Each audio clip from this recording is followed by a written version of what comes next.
lives. It's also has taken about 11 or 4 million, over 4 million lives so far. It's taken over 4 million lives since 1998 and has also displaced millions of people.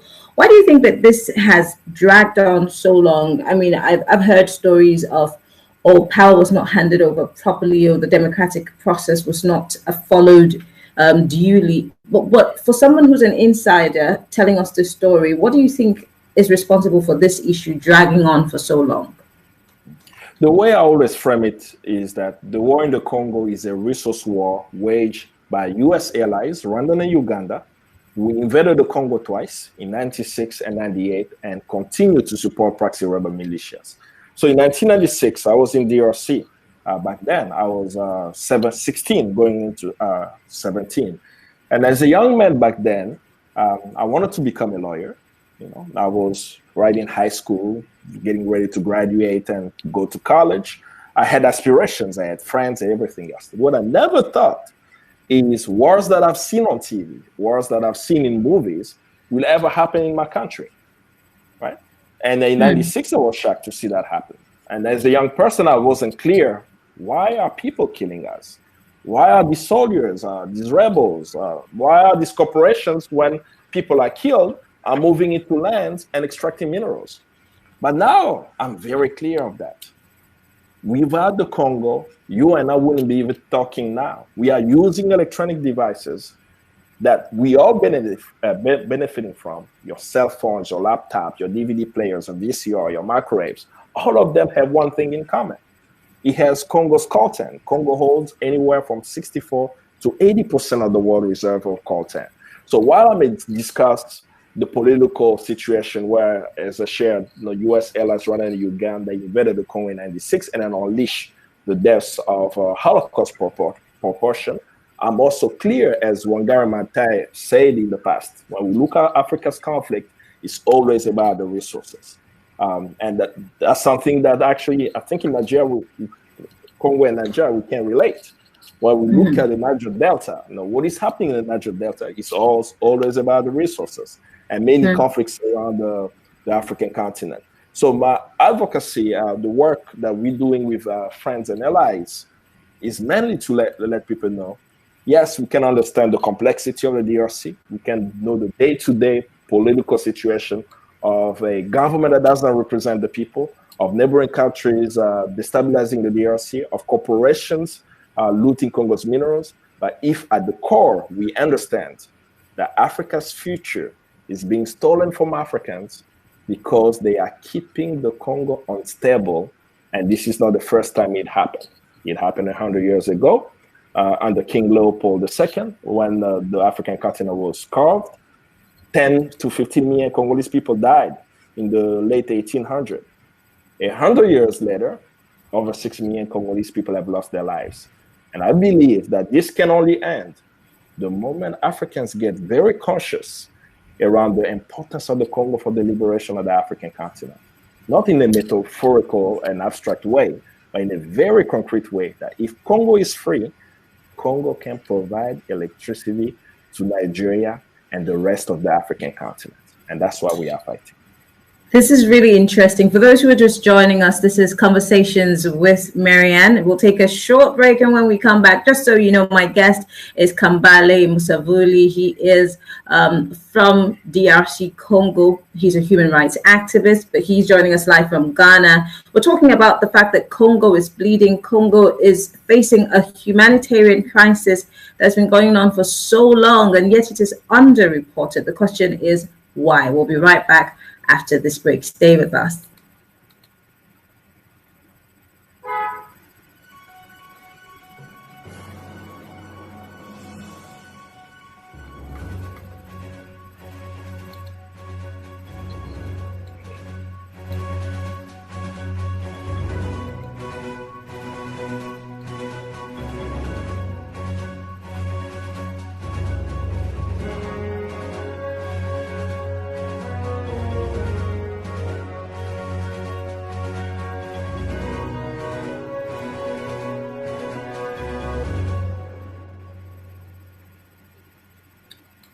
Well, it's still Conversations with Marianne. I'm Marianne Okon. I'm a broadcast journalist from Lagos, Nigeria. And of course, on this show, we talk about every issue that comes to mind, especially stories from Africa. And my guest today is a human rights activist from the DRC. Of course, we're talking about the DRC and the fact that there's a hashtag that has been trending called Congo is Bleeding. And he's here to tell us the story of what's happening, the realities of the people in the DRC, especially from an insider's perspective. We've heard all kinds of stories. We've heard the political perspective. We've heard government side of the story, but this is what the people have to say, and that's why we're having this conversation. Now, before we go back to Kambale, there is a video that was put out about the number of people that have been dying and the people who are facing crisis in the DRC. Right after that video, I'll bring my guest back on and we'll continue this conversation. So if you have questions, comments, please post them and be part of that conversation. So straight away, let's go to that video. It has no audio per se, but it's just going to be showing you visuals of what the statistics that has been gotten from the DRC and how many people are being affected. So take a look.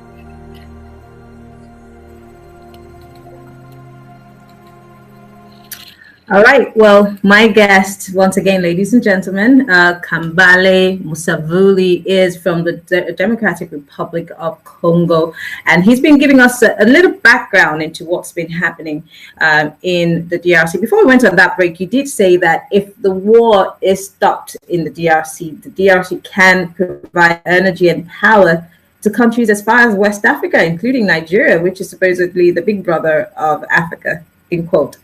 Now, Kambale, I want to just take us back to some history because I did some digging before this conversation. The withdrawal of Rwanda and Uganda in 1998, during the overthrow of Mobutu Sese Seko, has been mostly blamed, for the state of shambles that the DRC has found itself.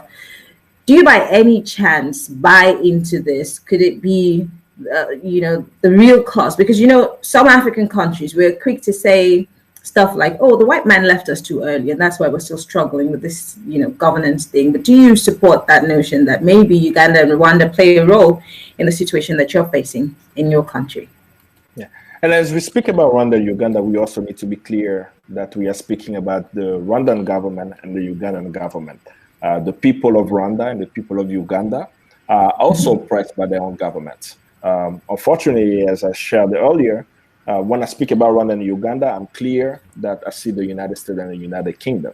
They need access to Congo's minerals. We have strategic minerals that they need. When we want to take a look at it from the perspective of the colonialism has ended and everything else, that we should be able to control our land, we probably looking at the issue of the Congo not from the context of it. Right? Congolese are being attacked and invaded, and their land are being taken. They are in a struggle beyond what's happening with the invasion that took place in the Congo. They are in the struggle of taking control of their land, and that's the narrative that needs to actually be put forward. And the narrative is, since 1885, Congolese have not been able to choose their leader and control their land. In 1885, when Western nations sat down in Berlin to cover up the African continent, Congolese were not there at the Berlin Conference. But Congo was taken from the people of the Congo and given to King Leopold. Later, as they mobilized to stop Belgian colonialism and elected their leader, Patrice Lumumba, on January 17, 1961, he was assassinated with the help of the United States, particularly the CIA and Western sycophants. And for 32 years, as the United States imposed a dictator on the Congolese, Mobutu reigned in the country, and Congolese mobilized to remove a dictator, but their will was not supported. What removed Mobutu from power was a military invasion backed by Western nations. And that military invasion has kept the Congo in a state of chaos up until today. Of course, today, as we speak, we have a president. There was an election in 2018. Many observers looked at the election as actually very problematic, and it was marred with many irregularities. But let's look at the fact of today. Just last week, the president of the Congo recognized that Morocco, a country where Africans are fighting to make sure that they are still not colonized by Morocco. I mean, as we speak about the struggle of the DRC, one African country still being colonized. But the president of the Congo, because he is actually geared toward Western interests, Congolese. But the fight of the Congolese is the noble fight. Youth of the Congo. We have 81 Congo. 81. Oh, go ahead. So you had the question. Yeah, I have a question. Why do you say so succinctly that Congo is being colonized and that your president is playing out a Western script or a Western narrative of sorts? Why do you strongly believe that? The facts are very clear. I'll use an example. Next year in 2021, the president of the Congo will be the leader of the African Union. He's going to be the president of the African Union next year. The African Union has a clear position on Western Sahara, right? The African Union condemned the colonization of the Sahrawi people by Morocco occupying their land. The president of the Congo just last week says that Morocco has every right to be in that land, and he's going to open an embassy in that right now, which is a position against already the African Union.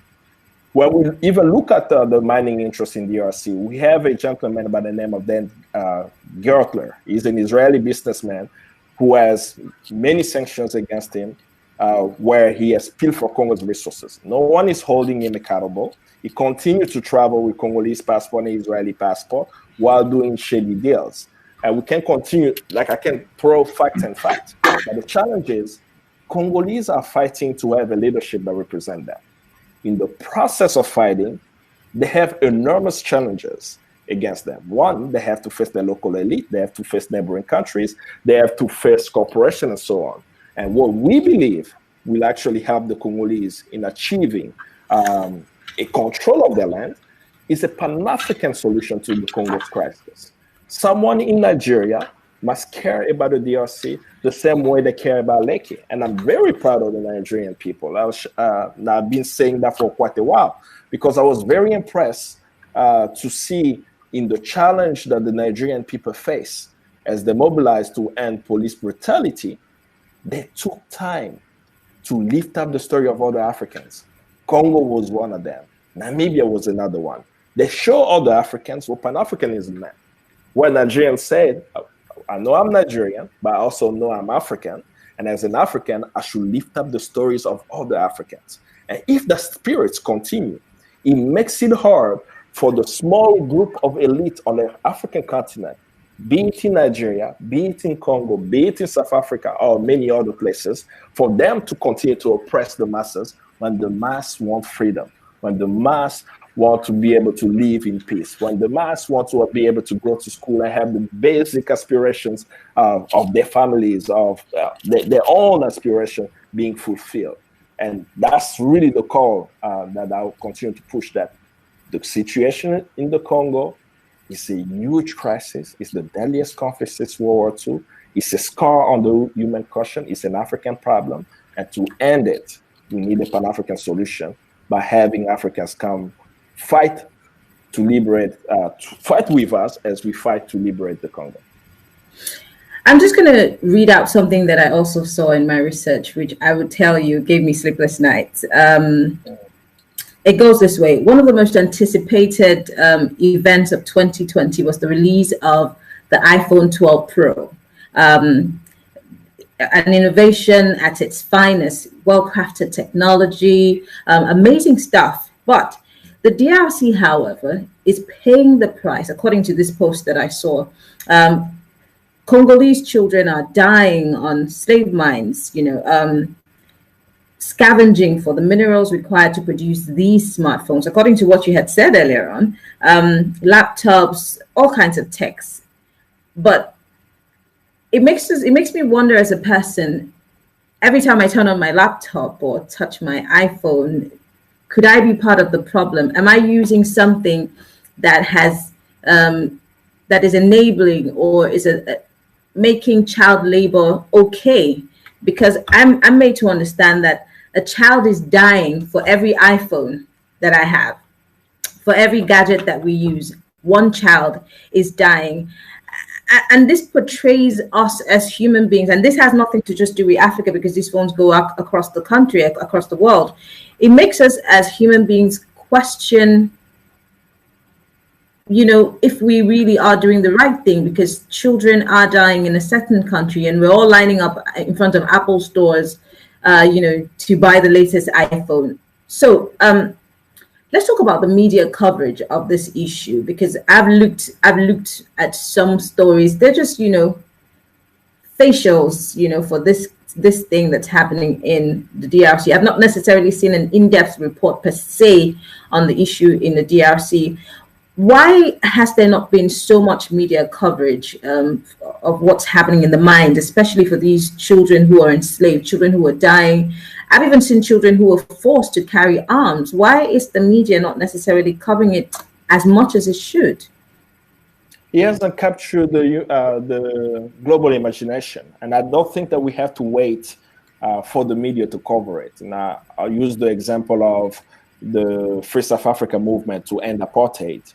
It took quite a few decades to end apartheid, and media during that period did not necessarily cover the situation in South Africa. And we are in the same situation in DRC. While there may be a media blackout around the situation in the Congo, people's to people's connection is what we are doing right now. Will be the difference maker. How do we make sure, using technology, which has caused, of course, havoc in the DRC, but we're using technology to make sure that people are able to get the information and inform them in a way where that, one, people have to make conscious decisions around why you are getting an iPhone 12. What's the difference between an iPhone 10 and an iPhone 12? They both call. You don't have to buy an iPhone 12, literally. So it's hard, one, we educate people around consumerism, but we remind ourselves that it's not just around not buying an iPhone, right? The fundamental question in DRC, what is the problem?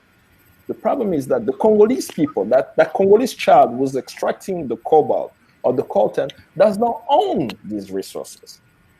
That child is not paid for the labor that he is actually doing there. It doesn't benefit from the wealth of its land. So the process of exploitation is what we have to end. Not necessarily just stopping the purchase of the iPhone, questioning why is it that the richest land on the planet, the people in that land live with less than $1 a day. That's actually a fact. Why is it that the country the size of Western Europe, which has the agricultural capacity to feed the entire world until the world's population is 9 billion people, yet Congolese people are starving. The World Food Program just stated this past year that 22 million Congolese are in the brink of starvation. So the question of the control of Congolese land is important. If the land of the Congo is in the hands of the Congolese, if the people of the Congo control their land, we won't have that exploitation. Unfortunately, because of the conflict, because of the interest at stake, they are making sure every step of the way that the Congolese cannot take control of their land. And that's the story that we have to break the silence around and make sure that people know that this is happening and people can get engaged to stop it. No, it's not a hopeless case. It's not that there is not a solution to end the conflict. I proposed a few solutions, and I hope people watching it will continue to stay connected as Congolese continue to fight to transform the country?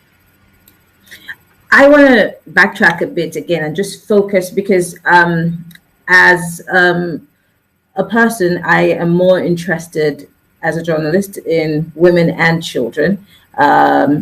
And I'd like to report more on issues that affect them, whether it be gender violence, whether it be abuse, child abuse, rape. And this is something that's happening also in the mines within those areas that are colonized either by these, what do you call them, bandits and, people who are handling those mines. I want to backtrack a little bit. These children and women that are targeted, are, especially the children, these are the future of the DRC. If children are killed in those numbers, does it not necessarily, I don't know what goes on in the minds of the politicians, especially your president, but I'm thinking about the people who are buying from these guys. Does that not worry them that the future of this country is being eroded on a daily basis? And what is the fate of the DRC if children, and these children are so tiny, I see pictures every day. If this is what's happening, are we not worried about what the future holds for the DRC? If the government is basically paying a deaf ear to this situation. So let's zero in on the statistics, right? The International Rescue Committee says that from 1998 to 2007, 5.4 million Congolese people have died in the conflict. And they say that half of the deaths were children under the age of 5 years old. Like picture about 2 to 3 million children under the age of 5 years old completely wiped out from there. Why are they attacking the women and why are they attacking the children? You already pointed out the future, but you really need to be clear about why are the Congolese women really paying the price for this conflict. The Congolese women are the backbone of our society. They are the strength of the culture. They are the ones that actually care for everyone. And when you destroy one woman in the Congo, you are completely destroying the whole fabric of the society. The rebels understand that. So whenever they come to a village or into a city, they target the young girls, they target the women, because they know by the moment that they destroy them, that whole area will be completely in shambles. People will move from the area because of fear of any violence that may happen to them. And of course, he already destroyed the fabric of the family. While this sounds as an extreme situation, the Congolese population is 81 million people. Half of the Congolese population, they are under the age of 18, and the majority of the Congolese population are Congolese women. And the more I'm throwing these numbers, you start saying, oh, if you want to break the spirit of the Congolese, you must destroy the women. And they are targeting them over and over. But I have hope. The reason why I have hope is if we have 81 million people and a young population, it is clear that the youth of the Congo can transform the country. Not because I said it, but because they've done so. I've seen it for the past 2 decades. The Telema uprising that happened in 2015 is an experience in my life, in my generation, of young Congolese who stood up. They did not carry a gun. They didn't carry a weapon. It reminded me of actually the NSARS movement. This happened in DRC in 2015, January 19. Young Congolese rose up in the Telema uprising. And they were successful at stopping the Congolese government from passing a law that was going to affect the situation. Resistance in DRC hasn't stopped. The challenge of the DRC is that while Congolese people are fighting on the inside, they have no control whatsoever at what's happening in Washington, what's happening in London, or what's happening at Addis Ababa at the headquarters of the African Union. This is why it's important as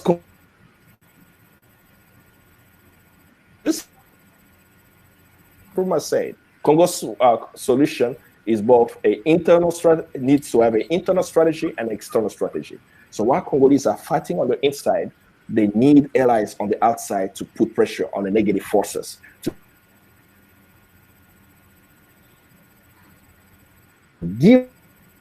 can transform the country. And that's my hope. My hope is that the young Congolese population of 30 to 40 million Congolese can transform the heart of Africa as they create alliances with other Africans on the continent and the allies around the world as well. Let's talk about the hashtag Congo is bleeding. I've been mentioning from the beginning of this conversation that it is one of the things that has somewhat gotten the attention of the world to really take a closer look at what's happening in the DRC. How were you successful? Because I know you don't live in the DRC right now. How are you successful to get that much attention, to get that many eyes on the DRC and what's happening, knowing that there's also a black house of sorts in that region? How were you able to gather that much momentum with the hashtag? That's a question that I would love to ask you, because if it wasn't for Nigerians, the hashtag would not even be known, right? So yes, the hashtag was created. I'm not the creator of the hashtag. It was created to be able to share information about why Congo is bleeding, so people can get information. Congo is bleeding because of its mineral wealth. Congo is bleeding because of its potential. Congo is bleeding because of our lust to have all these electronic devices.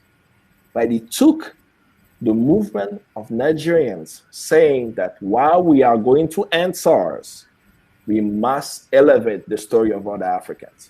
That's why I'm very hopeful when it comes to DRC. And people are finding out more.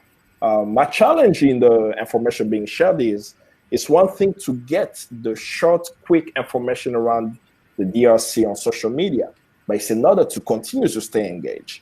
So as people are learning more about why Congo is bleeding, my call is for people to continue to stay engaged, because what we need are people who are informed around the situation, so that if today we say that we have a call for support to a community, people move.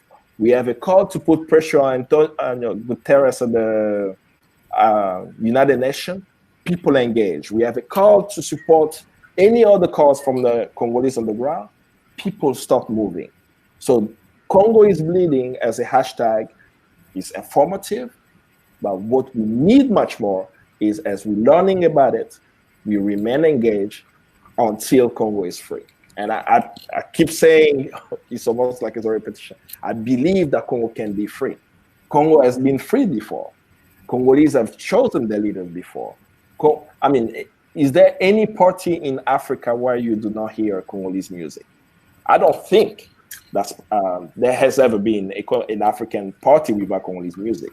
But what is lost in the party is people hear the music, but they don't hear the people of the Congo. So what we are trying to say is, while you enjoy the music, you may learn about the disaster, know that there are young and valiant Congolese who are fighting to free the country, and they want you to be by their side as they are fighting to transform their land.